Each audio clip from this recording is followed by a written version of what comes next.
Not all mansions are abandoned by time. Some are abandoned by the living. From haunted halls to cursed foundations, these are 10 terrifying true mansion horror stories.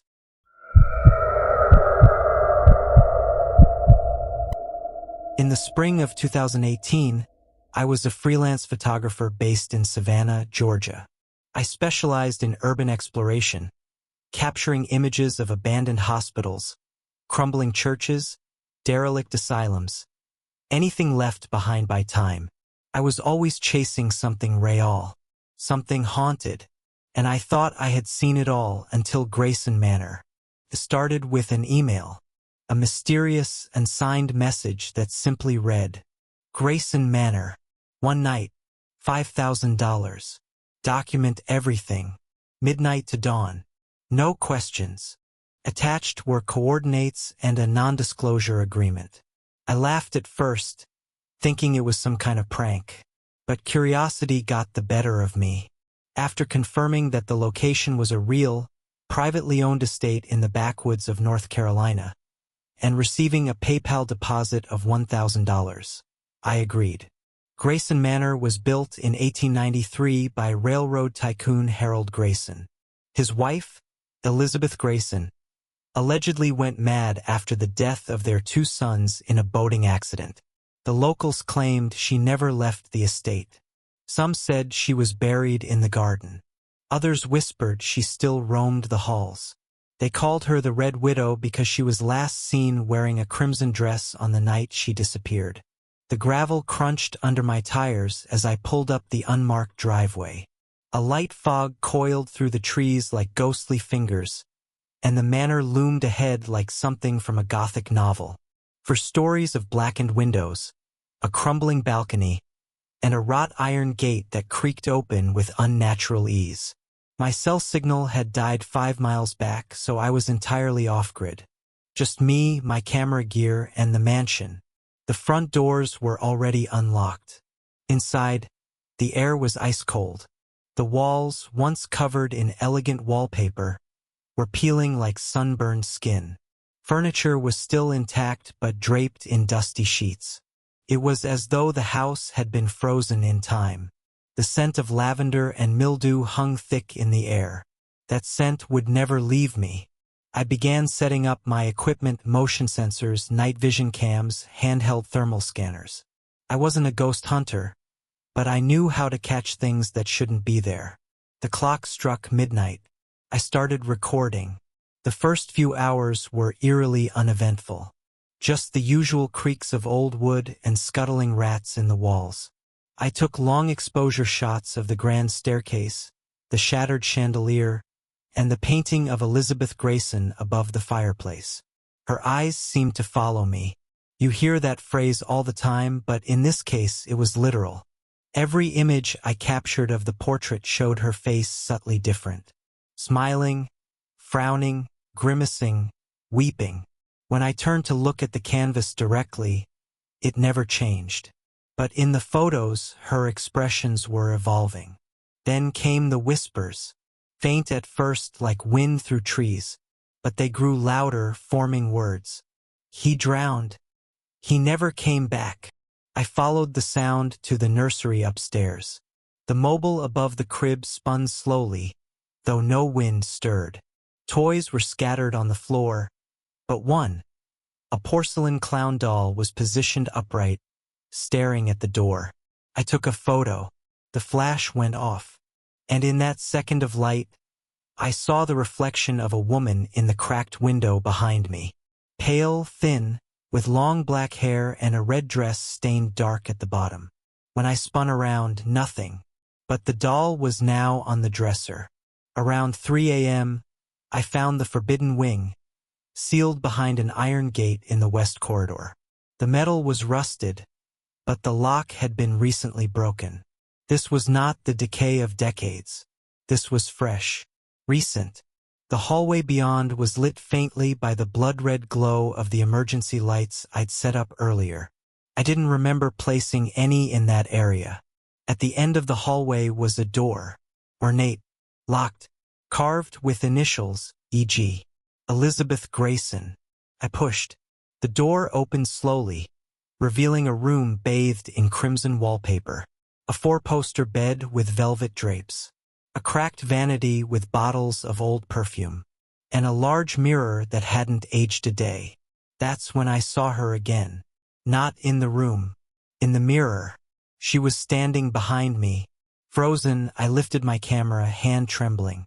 Snapped a shot. The image showed me. But behind me stood Elizabeth, her mouth wide open in a silent scream. Her fingers clawed around my shoulders. I felt cold pressure on my back. Then the whisper in my ear. "You'll stay, won't you?" I bolted. I dropped the camera, tripping over the edge of a frayed rug, and crawled out of the red room, slamming the door behind me. I never saw it close, but when I turned back, it was locked. Trying to compose myself, I retreated to the parlor where I had set up a temporary base. But my laptop was fried. All screens were black. Even the analog watch on my wrist had stopped. The fire in the hearth, which I had not lit, roared to life. And there, seated at the long dining table, were three spectral forms. Children. Boys. Transparent. They sat perfectly still, pale faces blank. One of them had a waterlogged teddy bear. Across from them sat their mother, the Red Widow. She turned her head toward me, eyes like bleeding rubies, and spoke. "Now we're all together." The chandelier above began to sway, chains rattling. My ears popped as if the air pressure had shifted. I screamed, backing away, and everything went dark. When I woke, I was in the garden. It was dawn. Birds chirped. The manor stood silently behind me, as if none of it had happened. But the bruises on my arms, the scratches down my neck, they were real. So was the footage I recovered. From one camera I had left in the red room, there was a full 6 hours of footage, except it didn't show me. It showed Elizabeth Grayson, sitting at her vanity, brushing her hair, over and over. And at 4:44 a.m., she turned to the camera and said, "Tell him thank you. He freed me." That's when I knew I hadn't just documented a haunting. I had participated in one.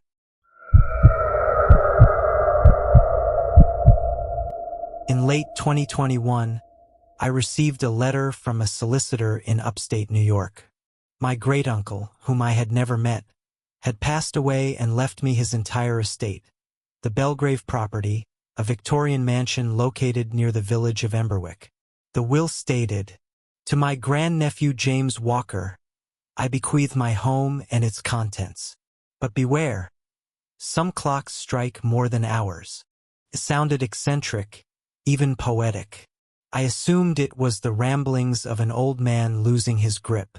I was wrong. I left the city 2 weeks later, taking a leave from work. Belgrave was over 120 years old, set on 15 acres of heavily wooded land. It looked like something out of a 19th century horror novel. Spires, gargoyle drain pipes, and, most notably, dozens of clocks. Big ones, tiny ones, some carved into the walls, others mounted in grotesque positions, inside mirrors, beneath staircases, over beds, all frozen at different times. My great-uncle, Percival Belgrave, had been a horologist, a master clockmaker. According to the locals, he became obsessed in his later years, building impossible clocks that kept time to celestial alignments, blood moon cycles, even death anniversaries. No one knew how he funded himself, but the house was paid off, and his mail stopped years before he died. The house was cold and dust-ridden, but structurally sound. I planned to clean it up and sell. That changed after the first night. At 2:17 a.m., I was awakened by the sound of ticking. Not from one clock, but from all of them. Hundreds. Loud, echoing, impossible ticking. Then the chimes started. A deep, reverberating gong rang out from the grandfather clock in the foyer, followed by 12 more. Then silence. I crept out of bed, phone flashlight in hand, only to find every clock, every single one, now frozen at 2:30 a.m. The next morning, I discovered a room hidden behind a wall in the attic. A door masked as a bookshelf opened with a click. Inside was what I later called the pendulum room. Hundreds of pendulums of all sizes and materials. Brass, oak, bone. Yes, bone.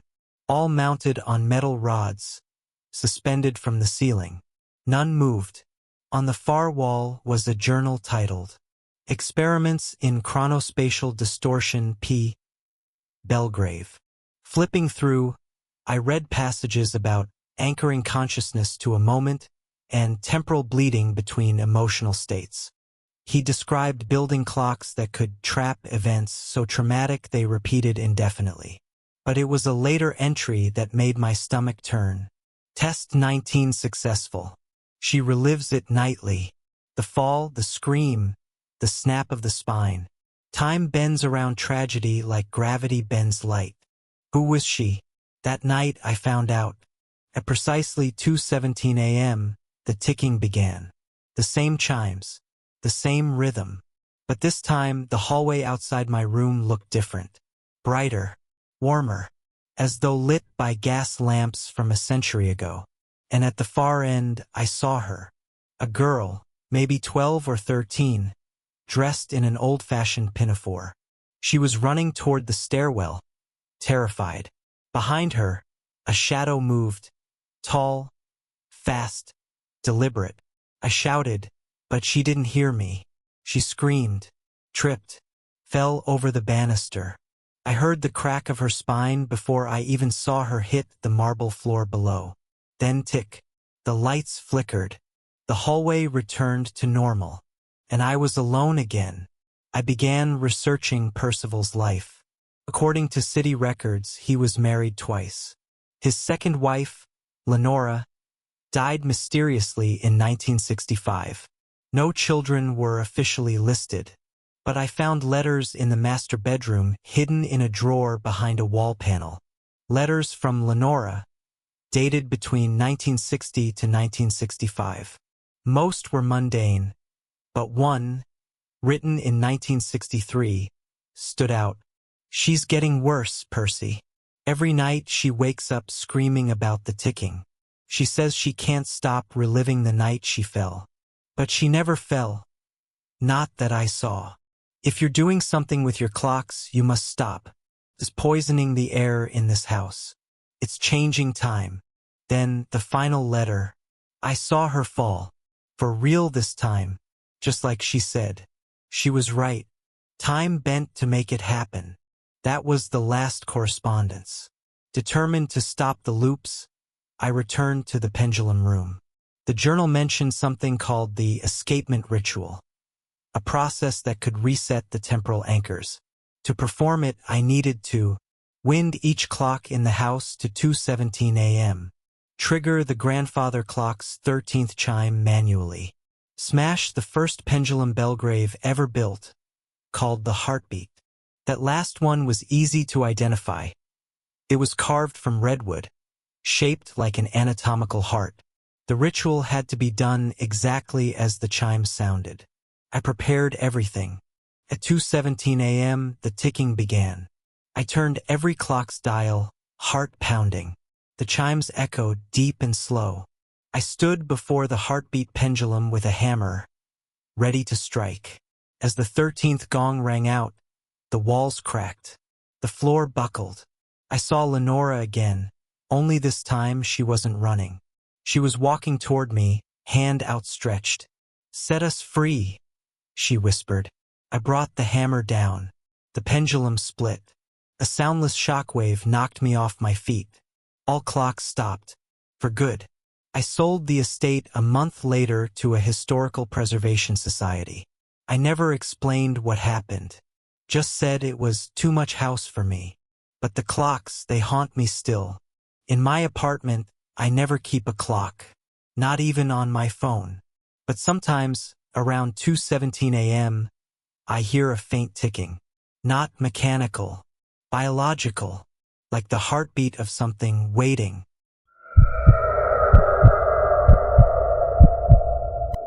In 2017, I was hired by a private historical society to catalog and digitally archive antiques from an old Southern estate, Belladonna Hall, located just outside Charleston, South Carolina. The mansion was beautiful but unkempt, 3 stories tall, covered in creeping vines and moss. It hadn't been lived in since the 1940s, yet its condition was unusually intact. The caretaker, Mrs. Beale, was a stoic woman in her 70s. She gave me a tour and a warning. "You do your job, Mr. Daniels, but stay out of the West greenhouse. Don't say her name. Don't provoke her." I laughed politely, thinking she was just a relic of old superstitions. She didn't smile. She handed me a keyring and said, "That key opens everything, but don't use the bone-handled one." I asked why. She only said, "Because that one still listens." Belladonna Hall was named for its founder, Agatha Belladonna, a renowned herbalist and socialite in the mid-1800s. Records showed she was a healer to the wealthy, hosting extravagant parties during the Gilded Age. But in 1893, she and her entire family, husband, 3 children, and 2 servants, vanished. No signs of a struggle. Dinner set for 7. Lamps still burning. The only clue, a single glass bell jar in the West greenhouse, cracked and filled with dead foxglove and belladonna plants. The house changed hands a few times but was mostly left untouched. A few caretakers lived briefly in the servants' quarters. Most left after only days. Mrs. Beale was the only one who stayed longer than 6 months. She refused to sleep inside the house proper. After 2 weeks of uneventful cataloging, my curiosity got the better of me. The West greenhouse was overgrown and locked, sealed behind rusted iron doors. But I had the key, the bone-handled one. Against better judgment, I used it. Inside, thick vines and hanging moss choked the glass ceiling. Broken clay pots littered the floor, and in the center stood a large stone altar, ringed by withered hemlock and nightshade. On top sat the cracked bell jar. I lifted it. Beneath was a dried bouquet tied with hair. Human hair. As soon as I touched it, the air changed. I heard a faint voice, female, whispering, "Take root, bleed bloom." Then silence. But when I turned to leave, the door slammed shut. That night I dreamed of a party. Candlelight flickered on marble walls. Guests in 19th century attire danced in slow circles. And in the middle of it all was Agatha Belladonna, pale and tall, wearing a crown of thorns and dried herbs. Her eyes were pure black. She turned to me and said, "Every pact requires soil, blood, and time. You've given all 3. I woke drenched in sweat. My fingernails were stained green. Dirt under every one. The next few days things spiraled. Plants grew rapidly indoors, bursting through cracks in the floor. My phone and laptop showed reverse text whenever I typed. I found footprints made of ash in the hallway, and every mirror reflected not me, but a room filled with vines and chanting figures. Mrs. Beale confronted me, furious. "You woke her. Now she's hungry again. She'll take a life to seal it anew." I didn't believe in curses, but I couldn't explain the things I was seeing. Then I found the journal. In the false back of an old armoire, I found Agatha Belladonna's handwritten ledger. It was filled with recipes, tinctures, poisons, healing drafts, but it gradually changed tone. The final entries revealed something horrifying. "Time will wilt our bloodlines. We made a pact with the old green, life for longevity. Root for root, soul for seed. We feed the soil and bloom eternal." It wasn't just superstition. Agatha had formed a blood pact with something ancient, something beneath the land. The ritual was clear. Every 40 years, Belladonna Hall required a harvest. A soul had to be given willingly, or the house would take what it needed. I was there in 2017. The last harvest had been in 1977. Vines crawled through every window. Leaves grew from the fireplace. One night, I found moss growing in my lungs. I coughed it up in clumps of green and black. I had to end it. Following the journal, I prepared a reversal ritual. I would burn the cracked bell jar, pour salt water over the altar, and recite a Latin passage etched into the last page of the ledger. The ritual began at midnight. The greenhouse trembled. Roots clawed at my legs. Thorns pricked my skin. Blood spilled onto the stones. Agatha appeared, taller than any human, made of bark, bone, and herbs. "You could have joined us," she rasped. "But you chose to burn what kept you safe." I finished the incantation. The altar cracked. The jar exploded. Fire consumed the greenhouse, but only inside. The rest of the house remained untouched. And so did I. Mrs. Beale helped me leave. She wouldn't speak another word. The hall was locked, and the society quietly stripped me from their records. I moved west, took a tech job, but I never shook the feeling of something growing beneath me. Last month, nearly 8 years later, I got a package. No return address. Inside was a small glass jar, cracked, filled with fresh belladonna leaves, tied with a lock of human hair. In 2015, I needed time away. After my wife passed suddenly in a car accident, the weight of grief consumed me. Therapy didn't help. Neither did friends or distractions.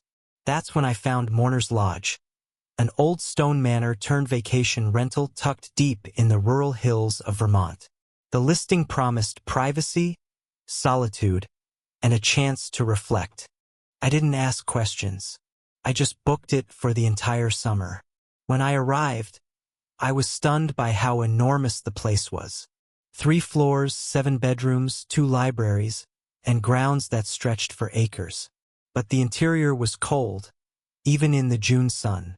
Dust clung to everything, and an overwhelming scent of lavender hung in the air, sweet and sharp. The house came with only one explicit warning, printed on the welcome sheet left on the foyer table. The 3rd floor east wing is closed for preservation. Do not attempt to enter. Of course, I ignored it. My first week was uneventful. I read, walked the woods, and tried to sleep, though that last part was difficult.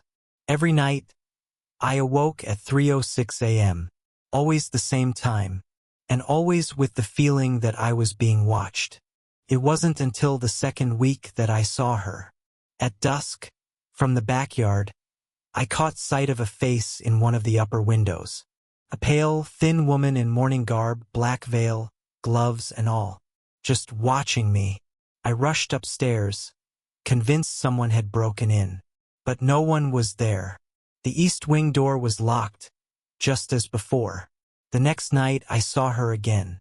This time she waved. I finally asked the property caretaker, Martin, who came once a week to bring groceries and check the generator. He was in his 60s and didn't say much. But when I mentioned the woman in black, his face darkened. "That's not part of the rental," he said flatly. "You don't wave back again. That's the rule." I asked him to explain. He refused. Just told me, "If she starts knocking, pack your things." I laughed him off until the following night. At exactly 3:06 a.m., I heard a knock. From inside the house, 3 soft raps, then silence. When I opened the door to the hallway, I found fresh lavender scattered in a circle around my bedroom door. Unable to sleep, I explored the house by flashlight. I eventually stood before the locked east wing door. To my surprise, it was slightly ajar. I pushed it open. The hallway was pitch black and freezing, though it was midsummer. At the end stood an ornate door with black velvet ribbons nailed in a cross. Inside, I found what looked like a preserved morning parlor. Black curtains, candelabras, coffin closed and sealed with wax. Portraits lined the wall, all women, all in mourning attire. One portrait made my blood run cold. It was her, the woman from the window. In her lap rested a folded letter, painted with uncanny realism. I didn't sleep that night. The next morning, I found a physical letter on my nightstand, the same one from the painting. It read, "Grief is a doorway. Mourning is the key. You looked, you waved. Now we mourn together." That day, the mirrors in the house no longer reflected me. Instead, they showed black-draped women sitting in chairs, unmoving. I tried leaving. My car wouldn't start. No signal. No response from the rental agency. Martin never came back. And every night the knocks increased. First 3, then 5, then 9. Each knock echoed deeper, as if it came from within the walls. Desperate, I searched the house's library for any record of its past. In an 1870s ledger, I discovered the house was once Eleonora's home for the grief-stricken. It was an exclusive lodge for widows and mourning women. They'd stay for weeks, sometimes months, to grieve in luxury. But in 1874, all 11 guests vanished. No bodies. No signs of struggle. Just black dresses left on beds and lavender burned into the carpets. Rumors said they joined Eleonora in the ritual of shared sorrow, a rite that used mourning as a tether between worlds. À permanent éther. The final night came quickly. That evening, I saw all of them, 11 women, standing silently in the garden, veils blowing in the wind. One by one, they raised their hands and pointed at me. Inside, the coffin lid in the east wing was now open, empty, waiting. I tore through the ledger again and found a passage. To break the chain, the mourner must confront their own reflection, not of face, but of grief. I finally understood. I hadn't dealt with my wife's death. I had buried it, refused to cry, refused to remember. I took her wedding ring, walked to the parlor, and placed it in the coffin. "I miss you," I said aloud. "I'm ready to remember you." The candles went out. When I woke up, the east wing door was shut. The portrait was gone. So were the women in the mirrors. I returned to my car. It started without issue. The signal returned. I drove away and never looked back. 2 weeks later, I received an envelope in the mail. No return address. Inside was a photo of Mourner's Lodge. Every window was empty, except one. The 3rd floor, east wing. And in the window stood a figure in black, watching.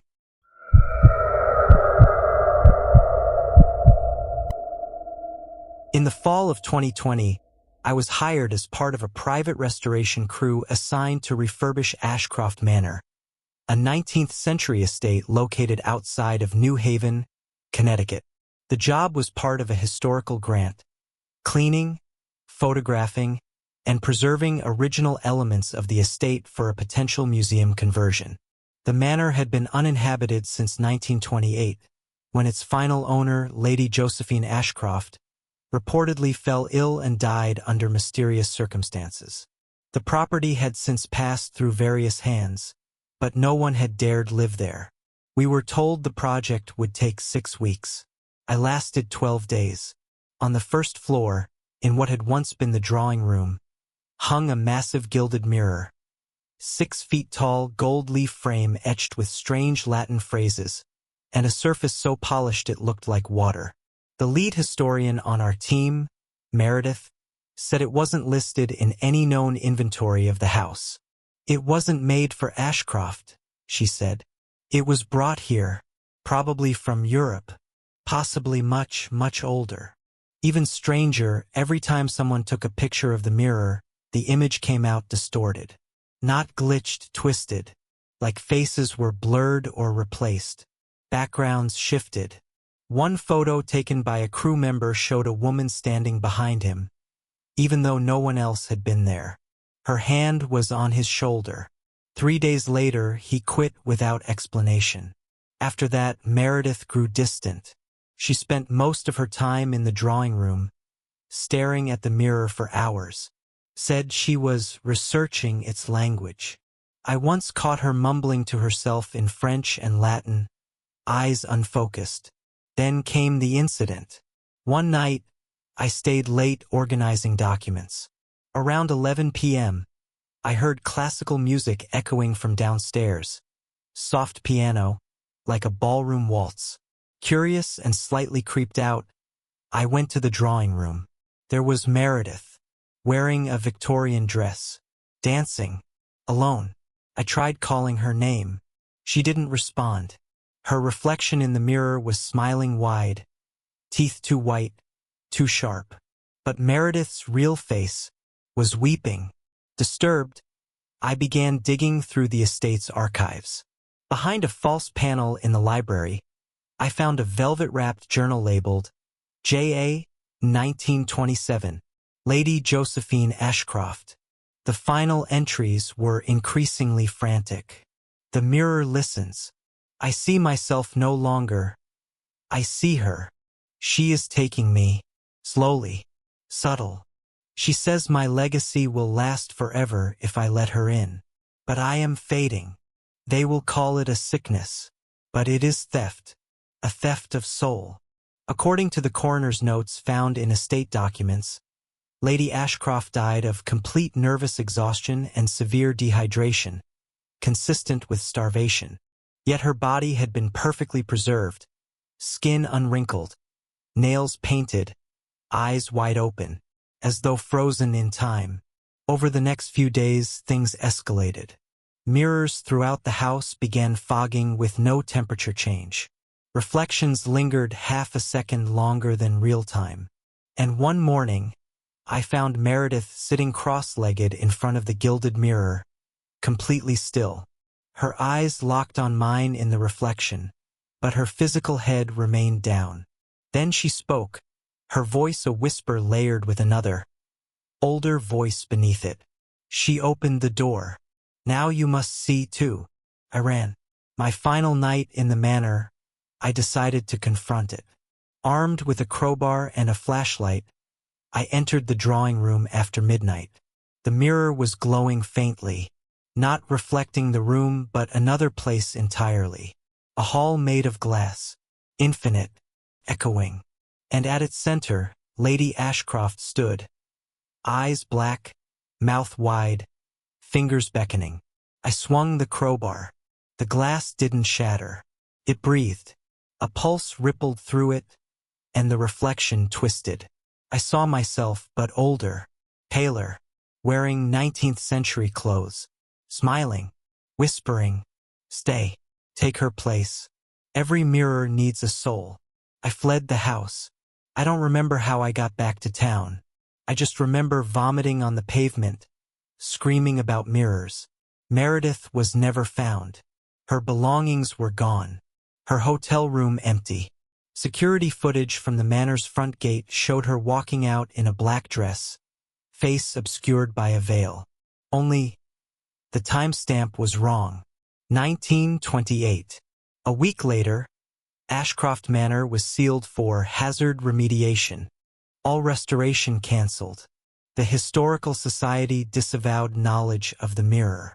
But I kept a photo.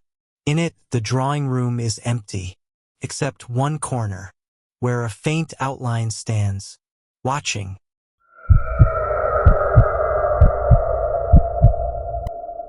When my estranged uncle, Colin Marowik, passed away in 2022, I inherited a mansion I hadn't even known existed. My mother never talked about her side of the family, and it wasn't until the reading of the will that I discovered Marowik House, a towering estate in the forests of rural Pennsylvania. The will was short. To my nephew, I leave everything. Burn the sheet music. And do not play the piano. I was broke and curious, so I ignored the warning. The first thing I noticed when I arrived was the cold. Even in July, the manor was frigid. The second thing was the grand piano in the parlor. Jet black, perfect condition, and entirely out of place in a room otherwise ravaged by dust and neglect. The lid was closed, but taped to it was a yellowing envelope marked, "Do not open. Never play." I opened it. Inside the envelope was a single sheet of music, handwritten in faded ink, titled, "Requiem in a Minor Merowick." I thought it was strange. No one ever mentioned music in the family. Later that night, I searched the attic for more clues. I found a box of letters and newspaper clippings. Turns out Marcus Merowick, my great-great-grandfather, had been a celebrated pianist in the 1880s, known for experimental compositions that induced trances and unlocked psychic sensitivity. He died mysteriously during a performance of his final piece. Collapsed at the piano, eyes wide, blood pouring from his ears. That final composition, Requiem in a Minor, the same one now sitting on the piano. I was alone, snowed in by an early freak storm. With nothing else to do, I sat at the piano. I didn't mean to play it. My fingers just moved. One note, then another. By the third bar, the air grew heavier. My vision tunneled. The shadows in the room elongated. And then I heard footsteps upstairs. Heavy, deliberate, slow. I stopped playing. The footsteps stopped. The moment I stepped away, a loud bang echoed through the house, as if someone had slammed the attic door shut. I didn't sleep. The next day, I locked the sheet music away and called a locksmith to board up the attic. But that night, the piano played on its own. Softly, a perfect rendition of the Requiem. When I entered the parlor, I found the room full of people. Not solid, not alive. Pale figures in formal wear. Eyes closed, faces emotionless. They sat on chairs that weren't there, listening. I tried to scream, but no sound came out. The pianist was me, not the real me. Some shadow version, hunched and trembling, fingers flying over the keys. When I touched the sheet music, everything vanished. But the music still echoed in my ears. I called my mother, asked her what she knew. After a long pause, she finally said, "That house never should have stayed in the family. He used music to reach something on the other side. He made a pact, and every Merowick after him had to hear it. Your uncle resisted. That's why he died alone." I demanded to know what the pact was. She whispered, "He traded death for immortality. As long as someone played the song, he wouldn't fade. But it requires a soul every time." Then she hung up. I decided to destroy the piano. I doused it in gasoline and struck a match. But the flames died the second they touched the wood. Instead, the keys began to move on their own. Faster and faster. The Requiem reached its crescendo. My head throbbed. Blood dripped from my nose. The walls trembled. From the corner of the room, I saw him. Marcus Merowick. Gaunt, hollow-eyed, dressed in decaying 19th century clothes. Watching me. "Finish the piece," he said, "or take their place." Behind him, the phantom audience waited. I played. Every note screamed inside my skull. I saw memories that weren't mine. Deaths in every generation. Faces contorted in terror. A baby in 1910. A woman in 1946. A teenage boy in 1985. All dead at the piano. When I played the final note, the room went black. I awoke in the snow outside the house. No signs of fire. No piano. No phantoms. But when I checked my phone's voice memo app, I found a recording. One file. 4 minutes, 11 seconds. Requiem in a Minor. I didn't record it. The waveform showed 2 voices layered beneath the piano, whispering, "Play it forward. Play it again. Make it eternal." I sold the house the next month. Tried to burn the sheet music, but it wouldn't catch. Even in direct flame, the paper never browned. I buried it in the woods, but that didn't help. Because now, every time I'm near a piano, any piano, my hands begin to twitch. And sometimes when I walk past mirrors, I see an audience behind me, waiting.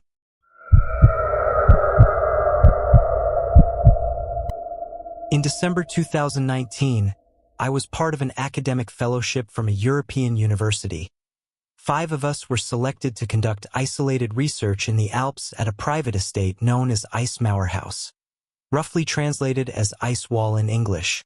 Our host, the reclusive heir to the von Krantz lineage, provided free lodging, food, and a stipend in exchange for our documentation of the estate's history. He himself would not be present. The manor sat at the base of a glacial cliff, 5 hours from the nearest town. A single-lane road wound through the frozen forest to reach it. By the time we arrived, it had already begun to snow. Inside was gorgeous but haunting, Baroque furniture, taxidermy everywhere, and oil portraits of people whose faces had been intentionally scratched out. At the heart of the house was the solarium, a glass-ceilinged observatory buried under snowdrifts. Locked. Our instructions were clear. The solarium is never to be entered. The key is not included. Please do not tamper. We should have left the moment we started hearing music from inside it. On our 3rd night, Anna, the linguist in our group, woke up screaming. She said she had seen a woman standing in the snow, wearing a black dress, barefoot, looking up at the solarium. No footprints.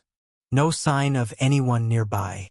But we all heard it that night, a piano, from the locked observatory, each note sharp, precise, melancholic. The next morning, deep grooves had appeared in the ice on the solarium's glass roof, as if clawed from within. We reported it to the estate contact. They replied simply, "Do not acknowledge the music. She cannot reach you unless she is seen." Too late. In the library, we discovered an old volume behind a false panel. Bound in stitched leather, brittle with age, it was titled Kaltijfluster, The Whispers of Cold. Written in both German and Latin, it chronicled the story of Mathilde von Krantz, a pianist and daughter of the estate's builder, Heinrich von Krantz. She had been diagnosed with emotional disturbances in 1864 after her fiancé died in an avalanche. Her father, obsessed with curing grief through isolation, locked her in the solarium for a winter of silence. She survived 3 months, but when they opened the solarium in spring, she was still playing. She never stopped. She never aged. And when they finally removed her, she screamed so loud the snow cracked from the peaks. She died 3 days later. They sealed the solarium. On the 7th day of our stay, the snow fully cut us off. No internet, no way back. And that night, I found a key under my pillow. Old, iron, ornate. A note was tied to it. The house has chosen. Anna was missing. We found her the next morning, in the hallway near the solarium, barefoot and pale, humming the melody we all now knew too well. She was unresponsive, her eyes completely white. We carried her back to her room, but every time we blinked, she moved closer to the door, until we locked her inside. I couldn't resist anymore. I unlocked the solarium. The door groaned like a wounded animal. Inside, frost coated every surface. Even the air sparkled with suspended ice. The grand piano stood untouched, beneath the shattered remains of a glass chandelier, and in the reflection of the frosted window, I saw Mathilde. Her hair was white as snow, her skin gray and glassy. She smiled and whispered, "You heard me. That's all I need." I ran. Behind me, the piano began to play by itself. A storm exploded outside, snow battering the house in horizontal waves. Anna was gone. Over the next 48 hours, one by one, the others vanished. Lucien, the historian, walked into the forest barefoot. Eva, the biologist, was last seen in the wine cellar whispering to a mirror. Only 2 of us remained, me and Tobias. He proposed burning the solarium, said we had to cut the voice from the cold. We poured kerosene, lit a match, and ran. But the flames didn't rise. Instead, they sank, sucked into the ice like water down a drain. And when we looked up, Mathilde was standing inside the house now. Closer. I awoke alone. Every window was frozen shut from the inside. Tobias's bed was untouched. The only sound, again, the piano. I descended the stairs, and there, seated at the bench, was me, or a version of me. Gaunt, smiling, fingers bleeding from the keys. I stepped closer. The reflection in the solarium glass showed dozens of people watching. All the missing, all the dead, eyes locked on the piano, and behind them, Mathilde, conducting. The house chooses. The house remembers. Every winter, a song. I smashed the window with a brass lamp. The cold that entered didn't sting, it welcomed. I leapt into the snow, running blindly through the whiteout, the music following me. Hours later, I collapsed at a ranger station. They said I had been missing 2 weeks. Search parties found no sign of the estate, just a clearing and a buried stone engraved, "Eismauer, let silence keep her."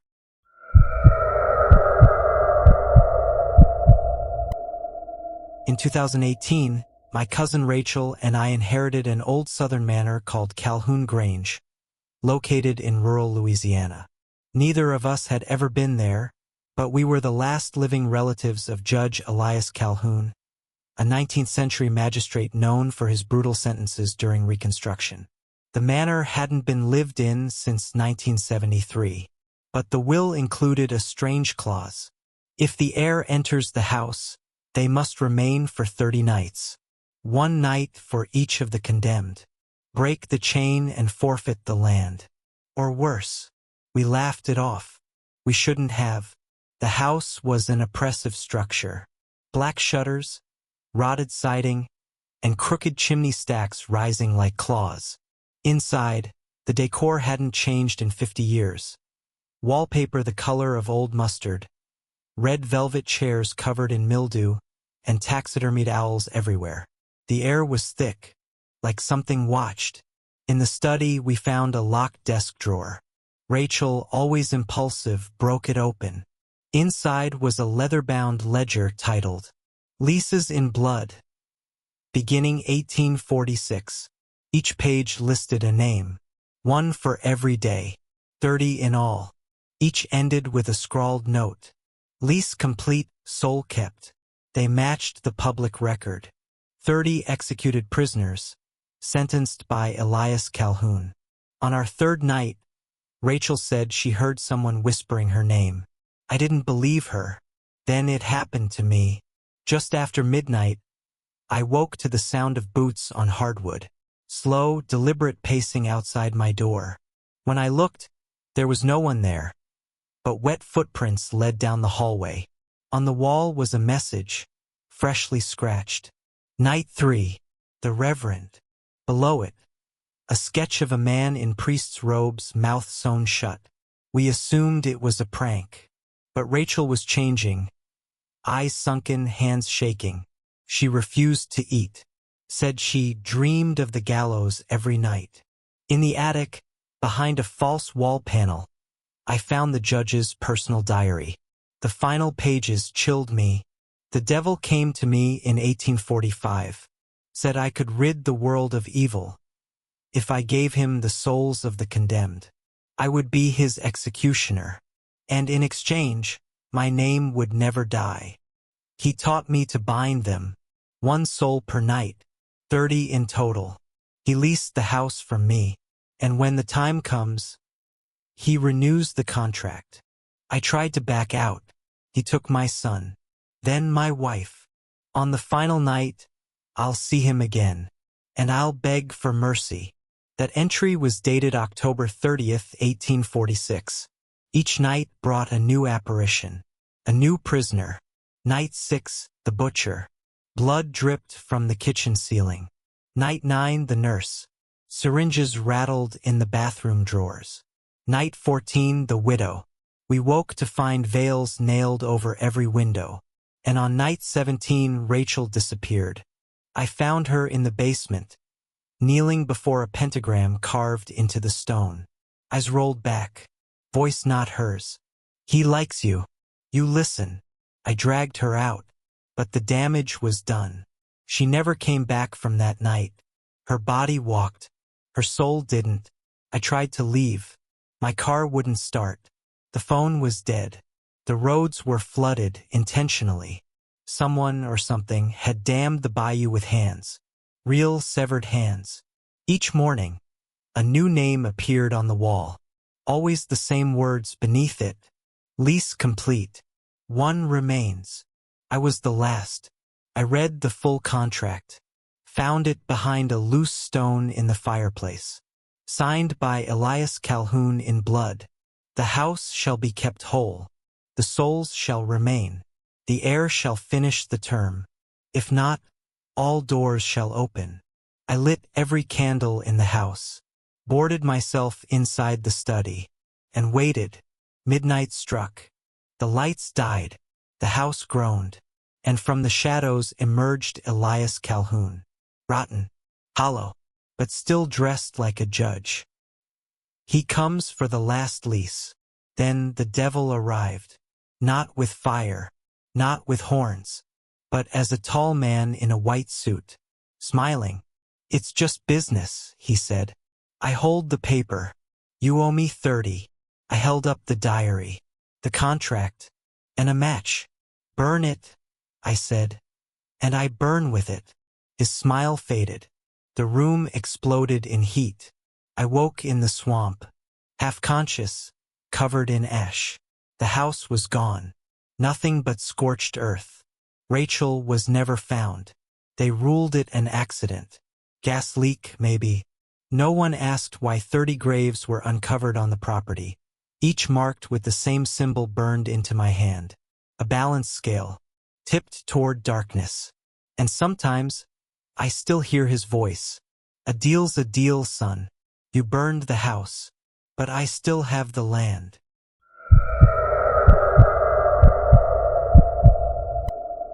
In 2016, I worked for a private surveying firm that assessed old properties for historical preservation. One of our clients, an elusive collector named Martin Yu, hired us to evaluate the grounds of Wexley Estate, a colonial-era manor in the Hudson Valley, which had sat untouched since the 1950s. The main house was sealed off. We were told to focus on the gardens and southern grounds, where something called the Lantern Trail was located. The moment I arrived, I knew something was off. The estate was vast but unusually silent. No birds. No insects. Even the wind seemed to move around it. And lining a winding stone path through the woods were lanterns made of bone. Delicately carved femurs, rib cages, even small skulls, wired together and glowing with a strange blue flame. At first, I assumed they were replicas. Artistic, maybe tribal. But when our anthropologist examined one, she went pale. These aren't decorative. These are human. And very, very old. Each lantern had a name etched into its base. Some faded, others fresh. One lantern caught my eye immediately. It had my last name. Ackley. I wasn't sure what disturbed me more. That someone might have planted it, or that it had been there for decades. I decided not to mention it. That night, our team camped on the edge of the property. At 3:33 a.m., I woke to a low humming. I walked outside and saw the lanterns glowing brighter, pulsing in rhythm. The forest was alive with it, like a breath moving through the trees. And then I saw figures. People, barely more than silhouettes, stood beside each lantern, just standing, watching. One by one, they turned and looked toward me, and the lantern with my name flared blinding blue. I passed out. When I woke, I was back in my tent. No one believed me, but I wasn't the only one affected. My teammate Jonah disappeared the next night. We found his boots by the trail. Nothing else. In his tent, his phone had one last photo. A lantern glowing red, and behind it, Jonah. Eyes white, mouth sewn shut.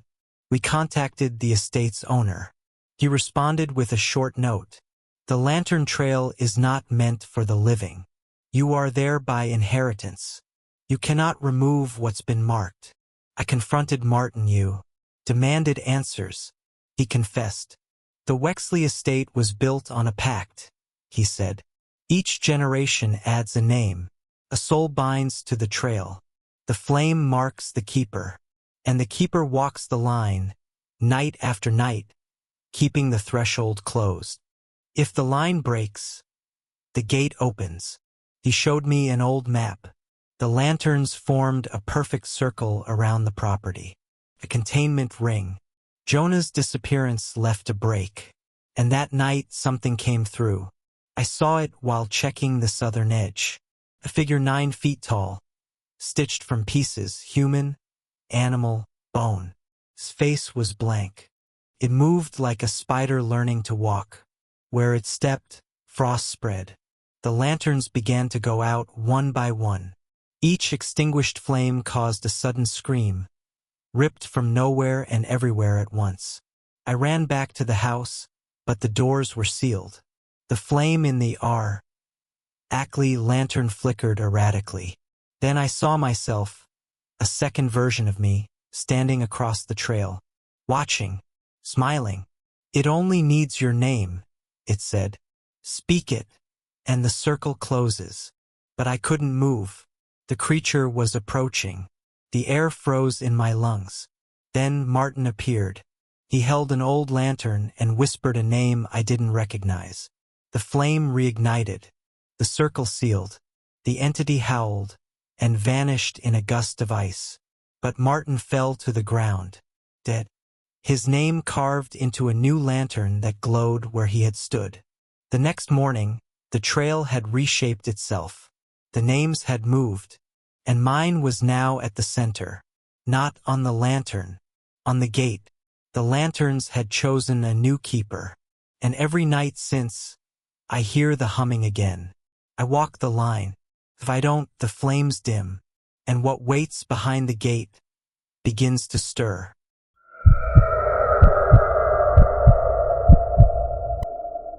In the spring of 2021, I was hired to help assess the foundation of an abandoned mansion called Windmere House, located just outside Boston. It was slated for demolition after decades of disuse, but the local historical society requested a full scan first, especially of the underground structures mentioned in archive blueprints. I expected a rotting cellar and maybe some wine racks. What I found was an asylum, a full subterranean complex beneath the house, sealed off, undocumented, and lined with rusted doors, tiny windowless rooms, and heavy restraints still bolted to the walls. The last official record listed Windmere as a private residence since 1912. No mention of a hospital, no permits for tunnels. The deeper I went, the more bizarre it became. Symbols were painted in soot along the walls, spirals, eyes, and a repeated phrase carved into door frames. We sleep below. We dream above. And in the center chamber, I found a chair made of bone, surrounded by 7 mirrors, all covered in canvas. Each canvas bore a stitched number. The largest, labeled 7, had torn edges. The mirror beneath it was exposed. I made the mistake of looking into it. It didn't reflect me.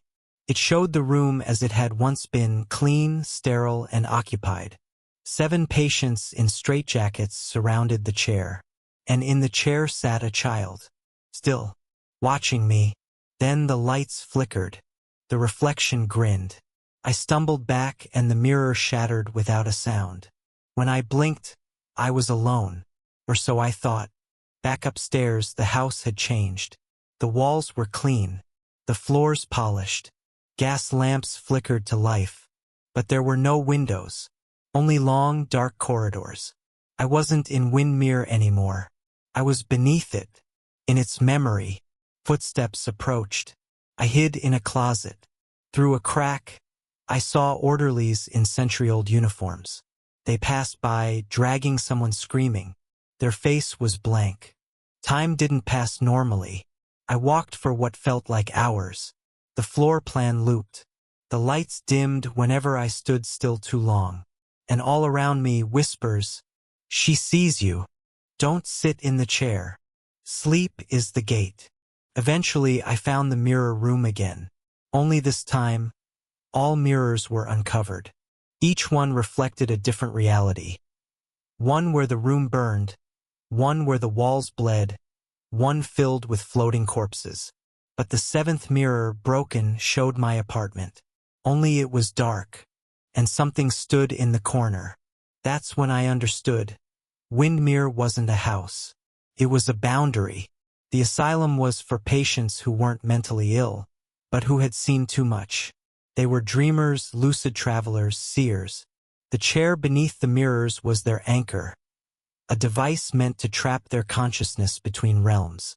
The child had never left. And now I had looked. I ran again, this time up, past collapsing staircases and blinking lights. The house warped, doorways stretched, walls pulsed like muscle. I reached the surface at dawn. Everything was back to normal. But the seventh mirror came with me. I found a shard in my bag. Reflected in it is always the same thing. A dark room, a chair, and someone sitting in it, smiling wider every night.